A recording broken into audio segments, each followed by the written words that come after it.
The food choices we make every day, from the simplest breakfast to the staples we seek at the grocery store, are often driven by convenience, tradition, or perceived value. But what if many of these seemingly straightforward decisions are masking deeper issues about quality, origin, and even our underlying health?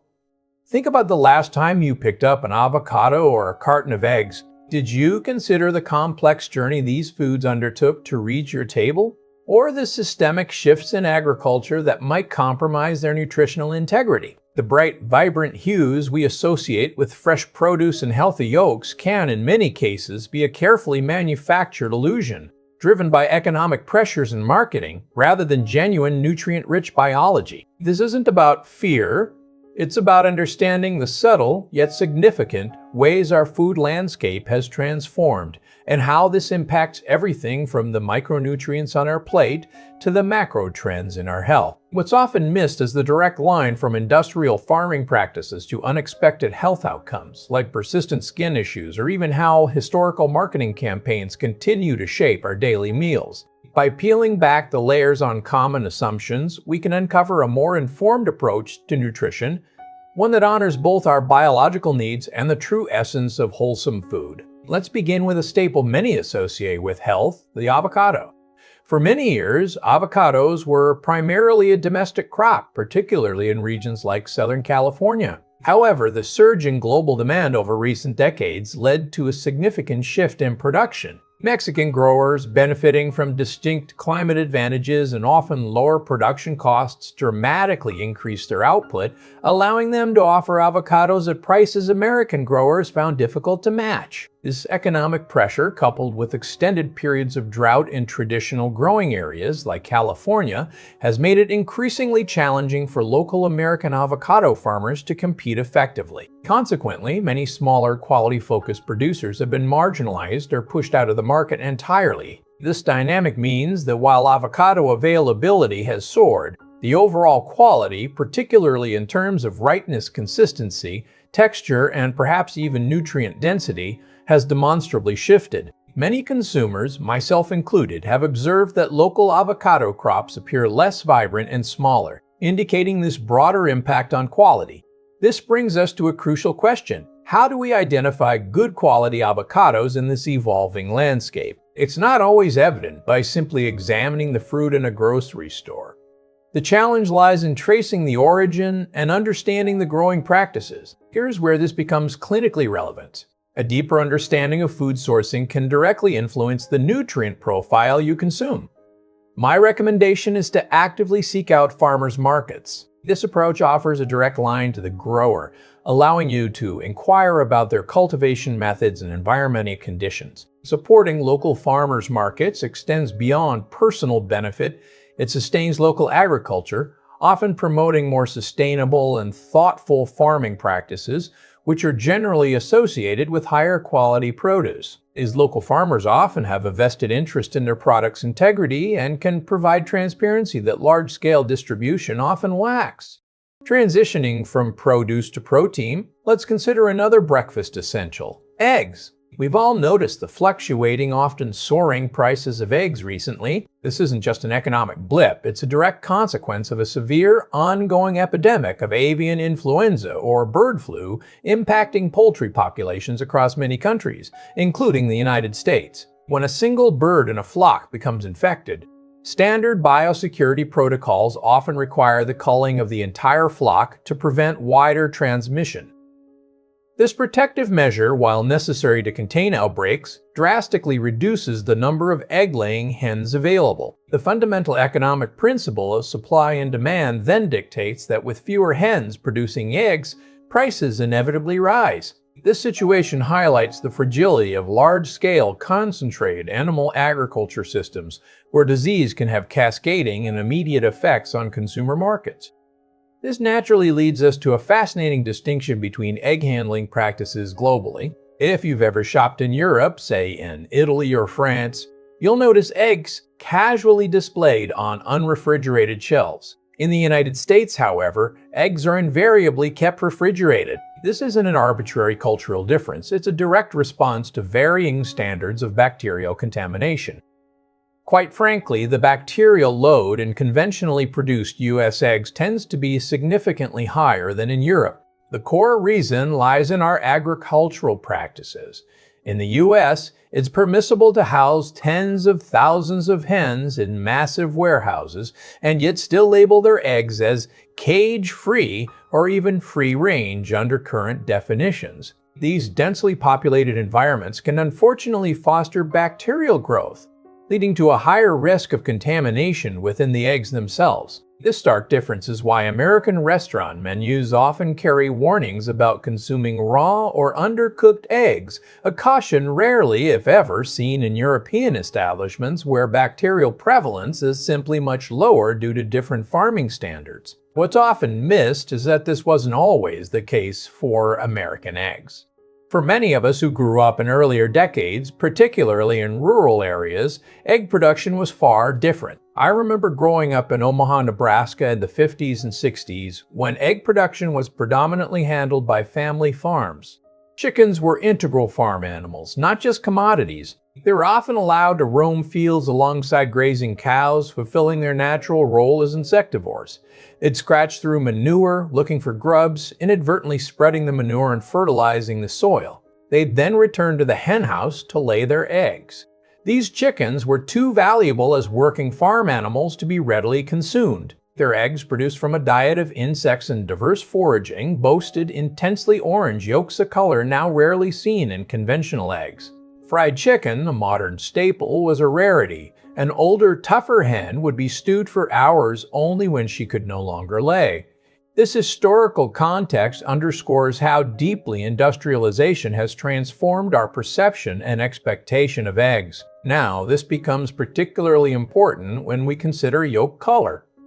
The vivid orange hue we associate with a healthy egg yolk comes primarily from beta-carotene in the chicken's diet. Today, this color is often artificially enhanced by adding synthetic beta-carotene to hen feed. However, if you've ever tasted an egg from a truly pastured chicken, say from a small cafe in Italy or the south of France, you'll immediately notice that deeply rich, almost fiery orange yolk. This is because those birds are eating what chickens are biologically designed to eat: bugs and diverse plant matter, rich in natural carotenoids, vitamins, flavonoids, and polyphenols. Conventional American egg yolks, in contrast, often appear a dull pale yellow, reflecting a diet primarily composed of corn and soy ingredients that lack the diverse nutritional spectrum found in natural foraging. This illustrates a fundamental principle I often share with my patients. You are what you eat, but more profoundly, you are what the thing you're eating ate. Let me share a compelling story to highlight this. I know an exceptional chicken farmer in Texas, Farmer Dan, who raises lectin-light pastured chickens. His birds are fed a strictly lectin-free diet. He expanded into egg production due to demand for lectin-free eggs. He became so successful that he constantly ran out.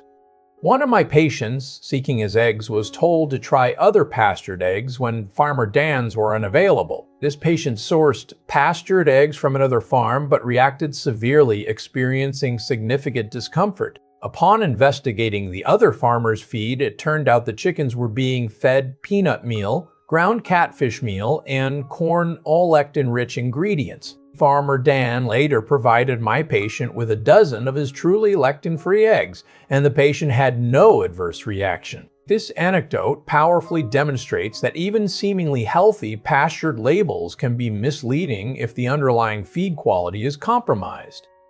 The feed directly influences the biochemical composition of the egg, and subsequently how our bodies respond to it. The marketing terms cage-free and free-range are frequently misunderstood and, unfortunately, often misleading in their conventional application. When you see cage-free, it simply means the hens aren't in individual cages. However, this often translates to tens of thousands of birds crammed into enormous warehouses with minimal space, never seeing natural light or engaging in natural behaviors.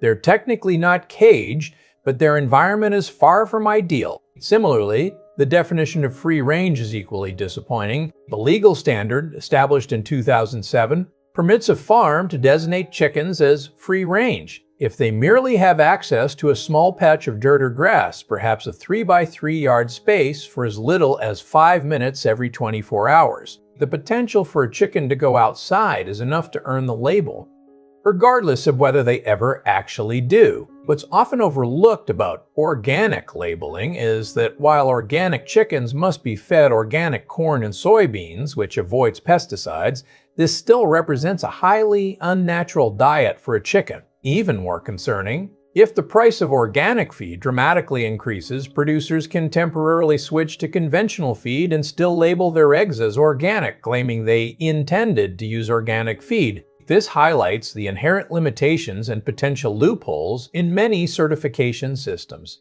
So, with all these nuances, what labels should you look for on your eggs? The most reliable approach remains buying directly from a farmer's market. Engage with the farmer. Ask them directly, what do you feed your chickens?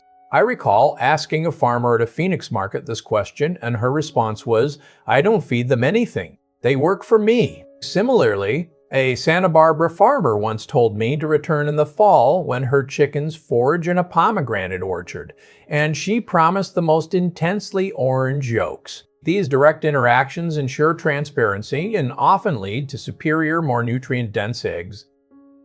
Moving on to another foundational element of the American breakfast, let's explore the origins of bacon and eggs. The phrase eating high on the hog, suggesting a desirable meal, historically referred to consuming the fattier, more prized cuts of pork.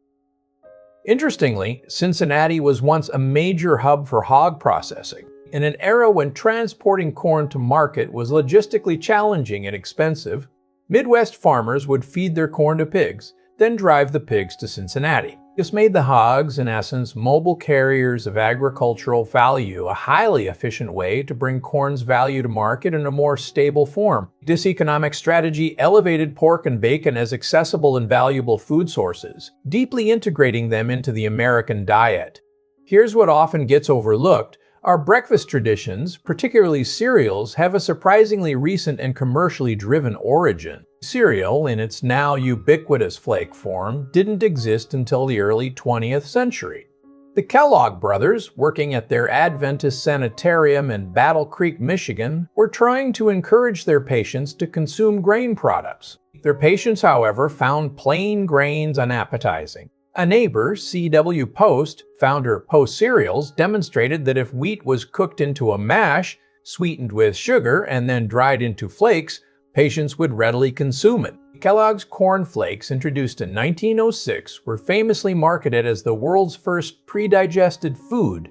This is where many people are surprised. We are now intensely concerned about processed and ultra-processed foods, yet the very first example of an ultra-processed food widely adopted into the American diet was, in fact, Kellogg's Corn Flakes. This historical context reveals how early food manufacturing prioritized palatability and convenience over inherent nutritional value, setting a precedent for much of our modern food system. The familiar adage, breakfast is the most important meal of the day, wasn't some ancient wisdom or medical decree. This powerful marketing slogan was ingeniously crafted by the Kellogg's Corn Flakes company itself. Their goal was to shift the traditional American breakfast, which typically involved more substantial, protein-rich foods like eggs, bacon, or even steak, towards their convenient, pre-digested cereal. They promoted the idea that digestion consumed vast amounts of energy, suggesting that a pre-digested food offered instant energy without taxing the body. This marketing strategy intertwined with another powerful campaign involving bananas. The United Fruit Company, creators of the Chiquita banana, had discovered that bananas could be picked green, shipped across the country via rail, and then ripened at their destination using ethylene gas. To convince Americans to embrace bananas as a staple, they strategically paid doctors to endorse them. Doctors were instructed to claim that bananas were a rich source of potassium, a claim often exaggerated for marketing purposes, and crucially, to recommend a bowl of Kellogg's Corn Flakes with sliced Chiquita banana as the ideal breakfast. The campaign even included coupons for Chiquita bananas inside Kellogg's cereal boxes, cementing this now iconic yet commercially engineered breakfast pairing in the American consciousness. This deliberate manipulation of public perception, often involving medical professionals, highlights the profound influence of industry on dietary guidelines and consumer habits.